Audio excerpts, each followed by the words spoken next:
Okay, to muna maganan market idan ya zo canjin character a 4 hours. So yanzu market idan ya ga dama ko zai iya a 4 hours din still a wannan 4 hours din kafin ya zo nan zai iya daukan kaman wuni guda. To in kai kuma ya dauki wuni guda ko ba wuni guda ba da in ya zama to ya bada ya dauki awowi har market ya sake canja character. Mun gane magana? Ko kun fahimta? Yeah. So yanzu a nan in market din ya zo ya tafi ya yi clearing din nan a 4 hours ba a 1 hour ba a 4 hours din in ko ga church market ya zo ya haka ya bada wani abin da ake cewa church, to that means an samu invalid. Market nan zo din ya zama invalid. Abin da ake so gani shine sai dai ku ga church in a lower time frame kaman 30 minutes haka, kamar misali a 30 minutes sai a ga dan karamin church kamar a ce wani candle ya zo ya market din ya zo ya clear da haka kamar wato wani sake wani sharar nan a the center a lower time frame kenan ba sai ku ga market ya haka ya haka sai ya dan yi buy sai ya haka a wannan lower time frame din ya dinga zuwa a hankali kafin 4 hours ya dabe ba da complete church. Ko da 4 hours ya ba da church still za ka iya daukan sell idan 4 hours naka ya ba da church, so that means bias naka zai canja daga buy zuwa sell. Amma sai ka tsaya ka ga church a lower time frame da zai baka confirmation yes yanzu market ya canja, yana so ya canja direction daga buy zuwa sell. So amma kuma akwai probability in zai sell ne zuwa zone ɗaya da yake jira, to ba zai hana ka dauki sell ka gangaro ku zo nan tare da shi ba a lower time frame Okay. kamar 30 minutes 15 minutes 5 minutes. Amma in church ya zama to a 4 hours ne, to that means akwai probability market kuma zai dumping gaba daya, zai iya zuwa nan ma cire ka. Ko kun ba gane bambancin Malam Usman? Malam kana nufi? Wa Eh. nan maimaita da Allah. Muna neman buy ko a 4 hours ko? Eh, So idan ka haka neman buy dole sai ka san kafin kai buy ya yi sell. dole. So amma sell din ya kana so ka ga market condition kamar yanzu yawa mu samu irin wannan move din ne. Kaga kamar wannan move din, kamar wannan sell din da ya faru daga nan. Ai market yana buy ko sai wani sell strong sell sai ya juya ya tapping buy. So irin wannan muke so mu gani. Ba mu so mu ga at the same 4 hours market ya fara bada church yana bada BOS. That means ba za ka dauki buy ba ka jira kawai sell naka. Saboda kai day trader ne kana neman entry ka 4 hours ne, to duk abin da 4 hours yake shi kake yi. Okay. Na gane oga. Idan haka, for example a 4 watan idan 4 watan zai zo ya taho ne ko ya zo ya tafi ɗin order block naka. Idan ka ga yana bi a hankali yana yi. Yanzu misali bari muku misali kaga nan kamar nan Idan yana da yanzu ba gashi ba nan bai faru ba, sel da ya faru ba a nan wurin da ne inda ya haka daga nan zuwa nan ba sel ne ko so market yana buy ne ba ga inda market fara buy ba sai ya zo ya sell sai ya juya buy. So bari mu da irin wannan sell din muke so mu gani a nan kamar yadda nan an samu church da aka samu church a nan sai market ya fara bada wasu yan ƙananan BOS a 30 minutes, karamin time frame ne ba babban time frame ba. So bari mu koma 4 hours mu gani me ya faru a wurin. Kun ga abin da ya faru a 4 hours din kandil guda ɗaya ne zuwa biyu kawai suka zo har wurin, ko kun fahimta? Mun gane. Amma oga Sadiq, na idan da a ce irin ya bi a hankali yana break up structure to the downside, da shi kenan bias da directional bias ɗin ta koma sell kenan instead of a buy. 4 hours ba yanzu kaga kaman nan ai gashi market yana buy amma da yake ya bar imbalance, ya bar liquidity, ya bar wasu abubuwa sai da ya dawo sai sell strong sell za ka ga ya zo a 4 hours ya yi wani dogon sell wanda sai kaga ya kusa ma zuwa gurin sai ya ƙara yin buy ko sell ya gangaro har gurin sai ya juya ya buy nashi.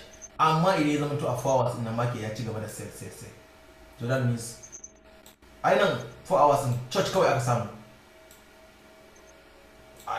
ba a samu wani continuation na BOS ba. Ina zaɓar ina zan je samu inda ma ke ba da church ya ba da BOS ya yi aggressive a 4 hour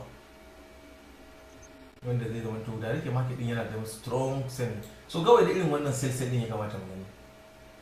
Na ina neman result din da market ba da irin move din da ake wanda zai zama risky kai taking buy. Yanzu misali ga wannan wurin ba nan ne market yana tafiya uptrend ba gashi nan nan ba market yana tafiya uptrend ba gashi ba magana da yake muku market yana tafiya uptrend kaga kai zaka jira buy ne bias naka buy ne.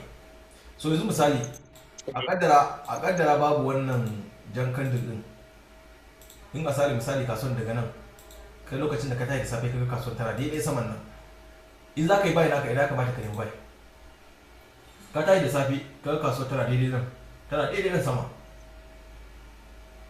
ina za ka yi buy sai ka dauko fib na ka gwada ga wani wannan dan karamin BOS a yanzu ba ma ban fara amfani da fib ba muna neman order block ne da confirmation.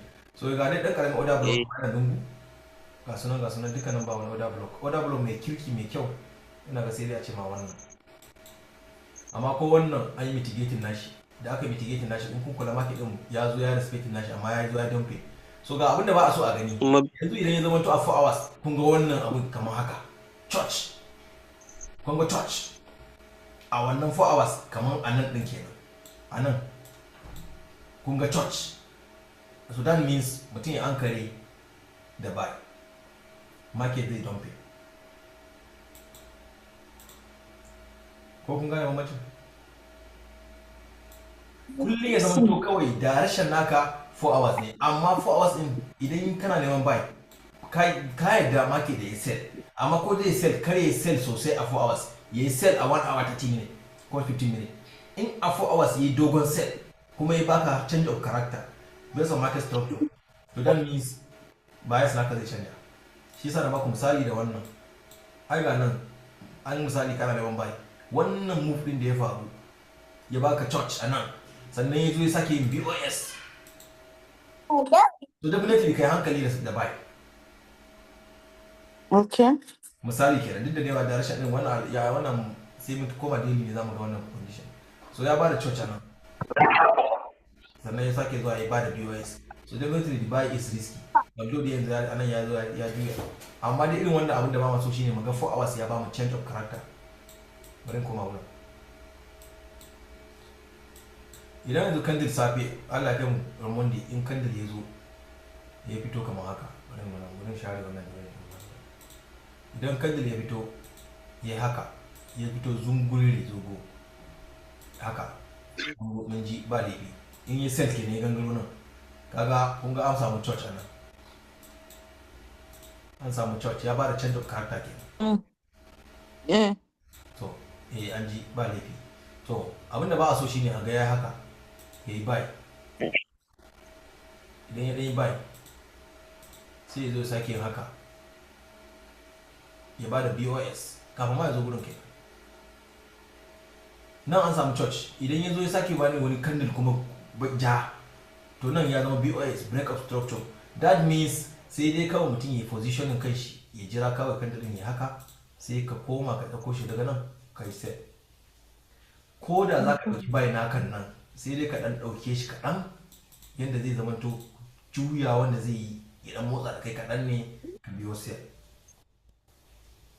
So in mutum bai fahimci market structure din nan ba shi yasa ne na mai magana kan market structure.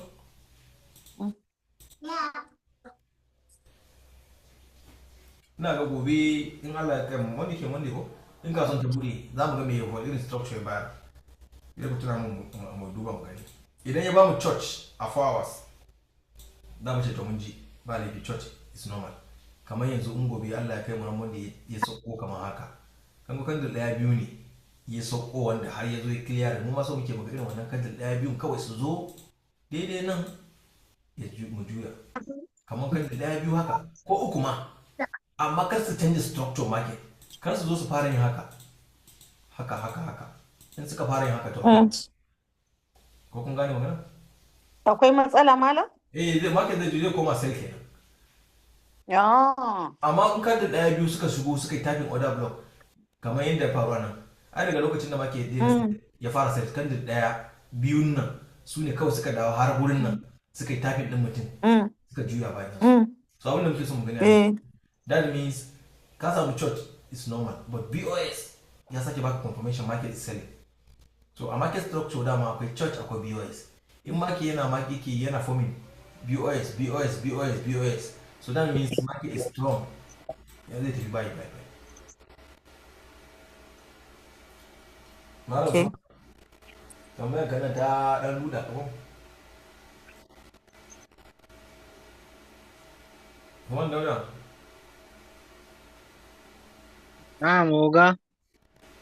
An fahimta ko dai da sauki.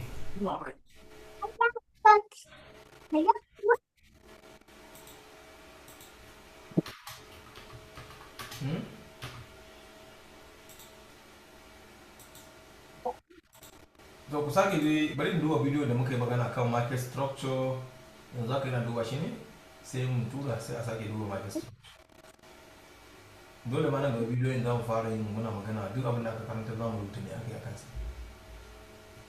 Zan duba shi yau na ce zan duba bidiyo na mata. Zan ga bidiyon da ya magana kan market structure sai a sake duba shi. Amma dai mutum ya dinga sa ido da change of character. Change of character shine ke da matuƙar amfani. Okay, to shi ke nan. Ga dai part 1 zan ajiye shi yanzu.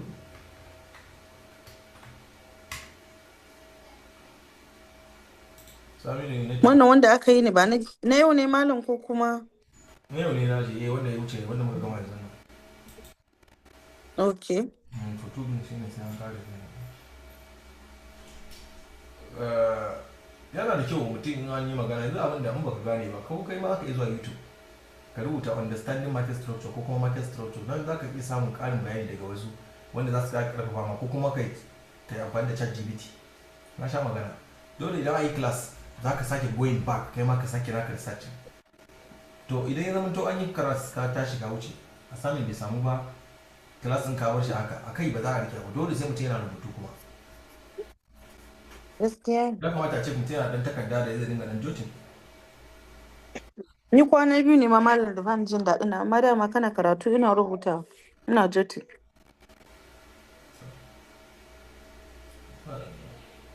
Hankali. Saboda wasu kalman mutum ya fi yana rubuta zai fi rike su. Yamma yanzu da mutum yana da kula da wannan akan market structure to da za ku gane me ake nufi da kun fahimci market structure ke. Da za ku gane cewa lokacin da kasuwa ta juya ma daga sell ko da ka neman buy ne to in ta yi wani sell din ta sake canja wani character za ta definitely sell naka bias naka da canja. Malam sha Allah. Da mu ƙara da hankali da idan Ya ba ne biya kana ta abu ya kana ta lalawa. Allah ya sa mu dace. Malam Usman akwai tambaya?